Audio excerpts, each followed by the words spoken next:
ಮಜ್ಜಿ ಮಸಾಲ. ಎಂತ ಅಡಿಗೆಯ ರುಚಿಯಾಗೋ ರಹಸ್ಯವು 20 ರೂಪಾಯಿ. ಎಸ್ ಪ್ರಭು, ಇದೀಗ ಮತ್ತೆ ಪ್ರಶ್ನೆ ಪತ್ರಿಕೆ ಸೋರಿಕೆಯೇನಿದೆ.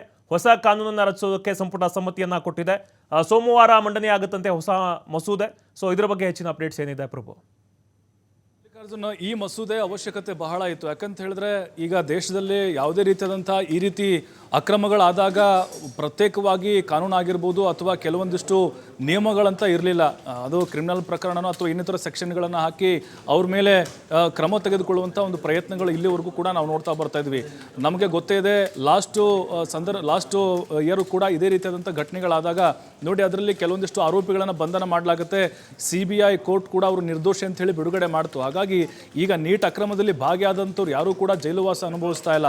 ವಿರೋಧ ಪಕ್ಷದ ನಾಯಕರು ಕೂಡ ಅದನ್ನು ಹೇಳ್ತಾ ಇದ್ರು. ಯಾಕಂತ ಹೇಳಿದ್ರೆ ಇವರು ತನಿಖೆನ ಮಾಡಿಸ್ತಾರೆ, ಆರೋಪಿಗಳಂತ ಪ್ರೂವ್ ಆಗುತ್ತೆ, ಮತ್ತೆ ಜೈಲು ಶಿಕ್ಷೆ ಆಗುತ್ತೆ ಅಂತ ಹೇಳಿ. ಆದರೆ ಇಲ್ಲಿವರೆಗೂ ಕೂಡ ಈ ಅಕ್ರಮವನ್ನು ಮಾಡಿದಂಥವ್ರಿಗೆ ಅಥವಾ ಈ ಸೋರಿಕೆಯನ್ನು ಮಾಡಿದಂಥ ಯಾವೊಬ್ಬ ಅಧಿಕಾರಿಗೂ ಕೂಡ ಇಲ್ಲಿವರೆಗೂ ಕಠಿಣ ಶಿಕ್ಷೆಗಳಾಗಿಲ್ಲ. ಕೆಲ ತಿಂಗಳುಗಳ ಕಾಲ ನ್ಯಾಯಾಂಗ ಬಂಧನ, ಕಸ್ಟಡಿ ಅಂತೇಳಿ ಅದನ್ನು ಕೇವಲ ಪ್ರಕ್ರಿಯೆಗಳಾಗಿ ಮಾಡಿ ಆಮೇಲೆ ಅವ್ರನ್ನ ಹೊರಗಡೆ ತೆಗೆದುಕೊಂಡು ಬರುವಂಥ ಕೆಲಸವನ್ನು ಮಾಡ್ತಾರೆ ಅಂತ. ಬಟ್ ಈ ಒಂದು ಮಸೂದೆ ಅಂಗೀಕಾರ ಆಯಿತು ಅಂತ ಹೇಳಿದ್ರೆ 10 ವರ್ಷಗಳ ಕಾಲ ಜೈಲು ಶಿಕ್ಷೆ, 10 ಕೋಟಿ ದಂಡವನ್ನು ವಿಧಿಸಲಾಗುತ್ತೆ. ಬಹಳ ದೊಡ್ಡ ಪ್ರಮಾಣದ ದಂಡವನ್ನು ಕೂಡ ಇಲ್ಲಿ ವಿಧಿಸಲಾಗಿದೆ. ಫಾಸ್ಟ್ ಟ್ರ್ಯಾಕ್ ಕೋರ್ಟನ್ನು ಇಲ್ಲಿ ತ್ವರಿತಗತವಾಗಿ ಓಪನ್ ಮಾಡಿ 3 ತಿಂಗಳ ಒಳಗಡೆ ಕಂಪ್ಲೀಟ್ ಆಗಿ ಅದರ ಒಂದು ತನಿಖೆ ಆಗಬೇಕು ಅನ್ನುವಂತಹ ಒಂದು ಸೂಚನೆ ಕೂಡ ಕ್ಯಾಬಿನೆಟ್ನಲ್ಲಿ ನಿರ್ಧಾರವನ್ನು ತೆಗೆದುಕೊಳ್ಳಲಾಗಿದೆ. ಸೋಮವಾರವೇ ಇದಕ್ಕೆ ಅನುಮೋದನೆ ಸಿಗುವಂತಹ ಸಾಧ್ಯತೆಗಳಿದ್ದಾವೆ. ಅವತ್ತೇ ಮಂಡನೆಯಾಗಿ ಅವತ್ತಿಗೆ ಮುದ್ರೆ ಹಾಕುವಂತಹ ಸಾಧ್ಯತೆಗಳು ಕಾಣಿಸ್ತಾ ಇದೆ.